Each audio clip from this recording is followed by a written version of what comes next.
सोना यानी संकट का साथी हर भारतीय घरों की शान है, पहचान है। हर भारतीय घरों में थोड़ा बहुत सोना तो रहता ही है। कुछ घरों में बाप दादा परदादा यानी पुरखों के जमाने से सोना चला रहा है, जबकि कुछ लोग अपने दम पर सोना खरीदते हैं। लेकिन सबसे बड़ा सवाल यह है कि जो आपके घर में सोना पड़ा हुआ है, चाहे आपने खरीदे हो, चाहे पुरखों के जमाने से चला आ रहा है, क्या उसका बिल आपके पास है? अगर उसका बिल आपके पास नहीं है तो आप मुश्किल में फंस सकते हैं। इनकम टैक्स की नजर आपके उस सोने पर है जिसका बिल नहीं है। दोस्तों, मैं हूं रजनीशकांत और स्वागत है आप सबका मेरे YouTube platform be your money manager पर।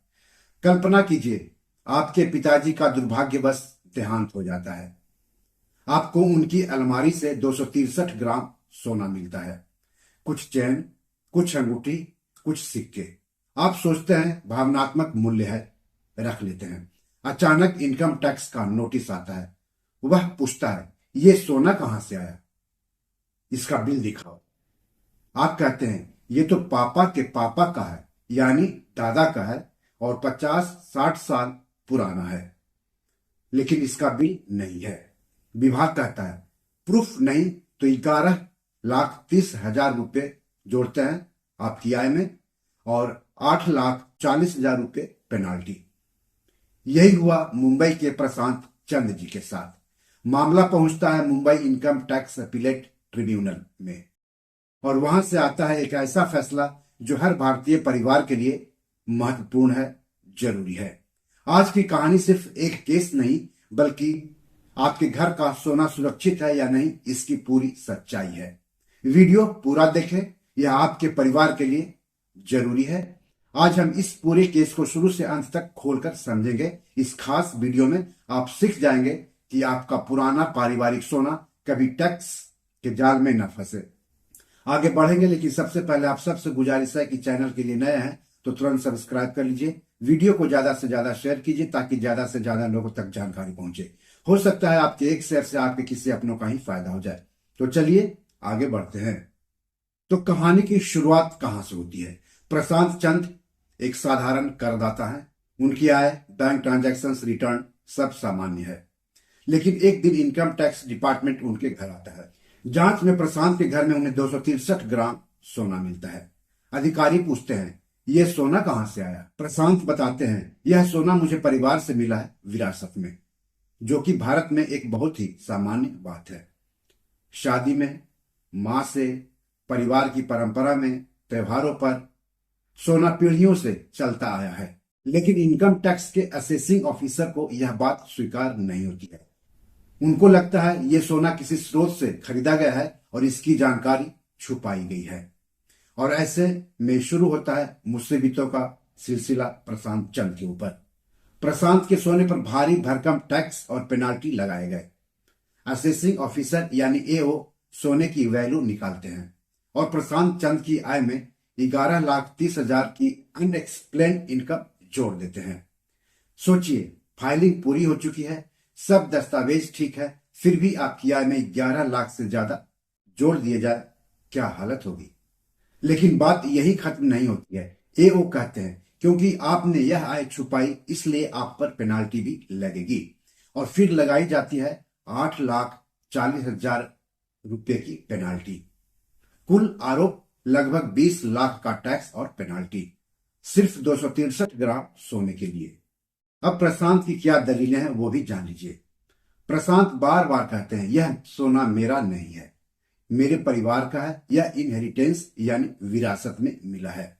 वे बताते हैं, यह सोना कई साल पहले माता पिता से मिला था। भारतीय परिवारों में यह मात्रा सामान्य है। परिवार की परंपराओं में सोना मिलना आम है। लेकिन एओ कहते हैं, आपने खरीद के दस्तावेज नहीं दिए। बिना बिल का सोना मतलब अनएक्सप्लेन्ड इनकम। क्या हर भारतीय परिवार बिल संभाल कर रखता है? क्या दादियों नानियों का सोना खरीद बेच के हिसाब वाली चीज होती है? बिल्कुल नहीं। लेकिन एओ इस भावनात्मक वास्तविकता को नहीं मानते। मामला मुंबई आईटीएटी तक पहुंचता है। प्रशांत हार नहीं मानते, वे अपील करते हैं और अंत में मामला पहुंचता है Mumbai income tax appellate tribunal यानी आईटीएटी के पास। अब फैसला करेगा, क्या यह सच में अघोषित है या यह सिर्फ विभाग की धारणाओं पर आधारित आरोप है? आईटीएटी ने कई महत्वपूर्ण बातों को बेहद विस्तार से परखा। पहला, 263 ग्राम सोना भारतीय संस्कृति में सामान्य है। ट्रिब्यूनल ने कहा, भारतीय परिवारों में महिलाओं के पास 100 से 500 ग्राम सोना होना बिल्कुल सामान्य बात है। यह सोना संपत्ति भी है और सांस्कृतिक परंपरा भी, इसमें कोई संदिग्ध बात नहीं है। इनकम टैक्स विभाग ने कोई सबूत नहीं दिया कि यह अनएक्सप्लेन्ड आय है। आईटीएटी ने पूछा, एओ के पास क्या प्रमाण है कि यह सोना खरीदा गया और छुपाया गया? उत्तर में आया कि एक भी नहीं, यानी उन्होंने शक के आधार पर टैक्स लगा दिया। तीसरा, विरासत के दावे को खारिज करने का कोई कारण नहीं था। प्रशांत की बात तर्कसंगत थी। परिवार और परिस्थितियों के हिसाब से यह पूरी तरह संभव था। चौथा, एओ की धारणा कानूनी रूप से कमजोर थी। आईटीएटी ने सख्त शब्दों में कहा, बिना प्रमाण सिर्फ अनुमानों पर की गई एडिशन टिक नहीं सकती है। परिणाम क्या हो गया? जो टैक्स लगाए गए थे और टैक्स पर जो पेनाल्टी लगाया गया था वो सब हटा दिया गया। आईटीएटी ने कहा, जब मूल आय ही गलत जोड़ी गई है तो पेनाल्टी कैसे लग सकती है? इसलिए 8,40,000 की पेनाल्टी भी रद्द कर दी गई, यानी टैक्स और उस पर लगा पेनाल्टी जो कि करीब 20 लाख था वह रद्द कर दी गई आईटीएटी द्वारा। नवंबर 2025 में आईटीएटी का फैसला आया। ये रहे मुख्य 7 तर्क जिनकी वजह से पूरा टैक्स और पेनाल्टी रद्द हुआ। पहला, सोना लॉकर में पिता के नाम पर था। पिता का देहांत 2015 में हुआ, यानी असेसमेंट ईयर 2016-2017 से पहले का सोना था। सेक्शन 69A तभी लागू होता है जब आय अज्ञात स्रोत से हो, मृतक की संपत्ति अज्ञात स्रोत नहीं होती है।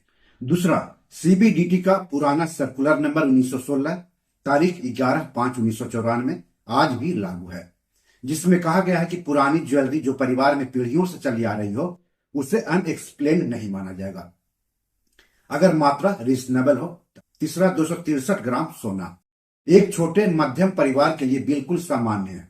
आईटीएटी ने कई पुराने केस कोट किए। सरदार हरप्रीत सिंह 2019 में 457 ग्राम, कुंदन लाल 2019 में 382 ग्राम को भी स्वीकार किया गया था। चौथा, परिवार की आर्थिक स्थिति अच्छी थी। पिता रिटायर्ड सरकारी अफसर थे। कई साल तक इतना सोना खरीदने की क्षमता थी उनमें। पांचवा, प्रशांत जी ने दादाजी और पिताजी के पुराने इनकम टैक्स रिटर्न भी दिखाए जिसमें वे टैक्स भरते थे, यानी काला धन नहीं था। छठा, पेनाल्टी की बात अलग से खारिज की। जब मूल एडिशन ही गलत है तो पेनाल्टी अपने आप खत्म।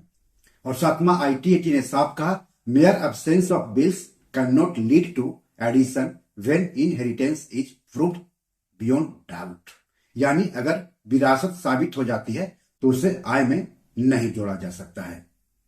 तो इन 7 तर्कों के दम पर प्रशांत के पक्ष में आईटीएटी ने फैसला सुनाया। अब सवाल है कि इसका फायदा हर भारतीय को कैसे मिलेगा? यह फैसला सिर्फ प्रशांत के लिए नहीं, आपके परिवार के लिए भी बेहद महत्वपूर्ण है, क्योंकि बहुत सारे परिवारों में आज भी ऐसे सोने पड़े हुए हैं जिसका बिल है ही नहीं। तो इस फैसले का क्या सबक है भारतीय परिवारों के लिए? पहला, घर का सामान्य सोना अघोषित आय नहीं माना जा सकता है। दूसरा, विरासत या पारिवारिक सोना मान्य है, बिल की जरूरत नहीं है। तीसरा, अधिकारी बिना सबूत टैक्स नहीं लगा सकते। चौथा, गलत टैक्स नोटिस के खिलाफ आप अपील कर सकते हैं। और पांचवा, आईटीएटी इस तरह के मामलों में परिवारों की सांस्कृतिक सच्चाई को मानता है। अब आईटीएटी के इस फैसले से आपके लिए 10 सबक कौन कौन है वो जान लीजिए। पहला, हर ज्वेलरी का बिल संभाल कर रखें, चाहे 30 साल पुराना ही क्यों न हो। दूसरा, अगर बिल नहीं है तो परिवार के पुराने tax return, bank statement, property paper रखें। ये साबित करेंगे कि परिवार में पैसा था। तीसरा, बैंक लॉकर में हमेशा नॉमिनी डलवाएं और वसीयत बनवाएं। चौथा, माता पिता के देहांत के बाद 6 महीने के अंदर उनका अंतिम टैक्स रिटर्न जरूर भर दें। पांचवा, 500 ग्राम तक पुरुषों और महिलाओं की ज्वेलरी सीबीडीटी सर्कुलर में रीजनेबल मानी जाती है, लेकिन ये लिमिट नहीं है, सिर्फ गाइडलाइन है। छठा, अगर सर्वे आए तो घबराए नहीं, पूरा सहयोग करें, लेकिन बिना सीए के कुछ साइन न करें।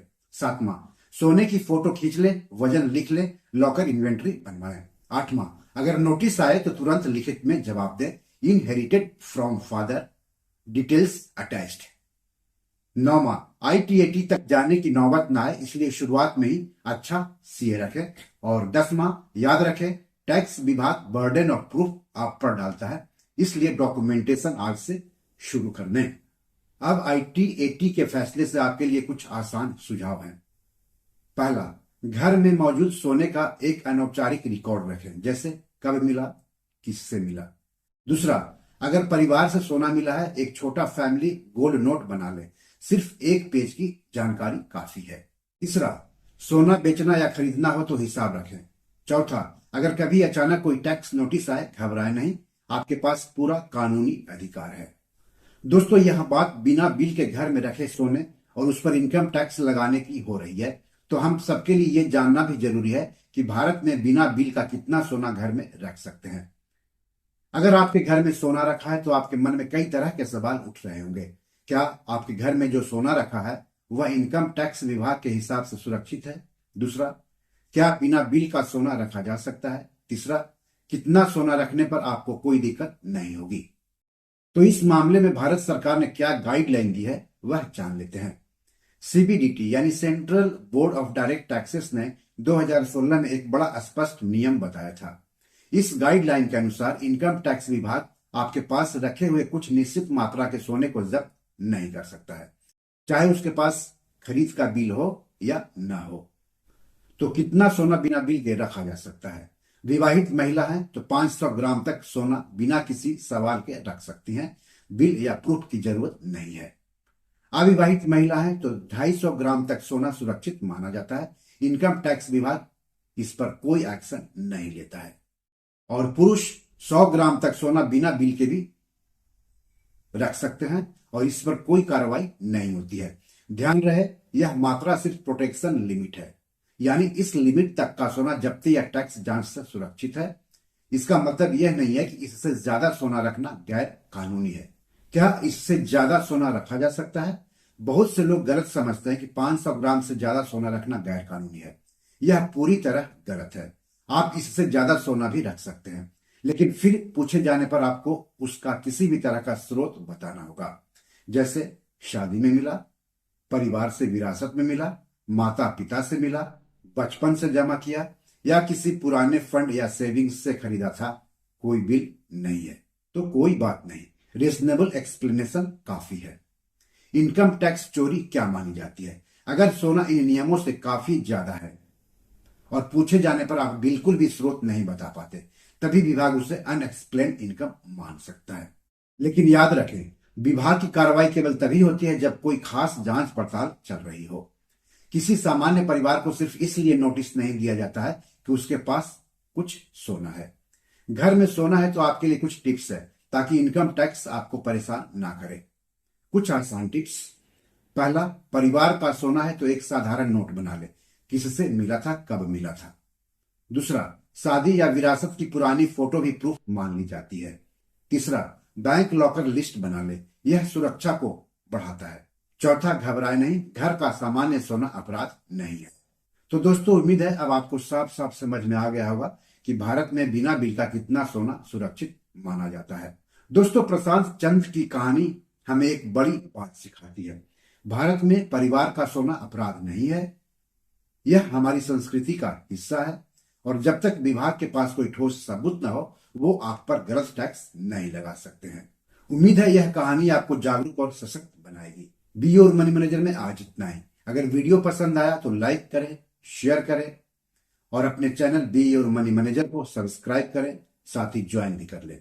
इस एपिसोड या पैसे से जुड़े कोई सवाल हो तो जरूर पूछें, क्योंकि जानकारी मतलब सशक्तिकरण और सशक्त लोग ही अपना पैसा बचाते हैं। एपिसोड कैसा लगा इसके बारे में भी लिखिएगा। आगे किस टॉपिक पर वीडियो चाहते हैं बताएंगे तो अच्छा लगेगा। मिलते हैं अगले वीडियो में। धन्यवाद, नमस्कार।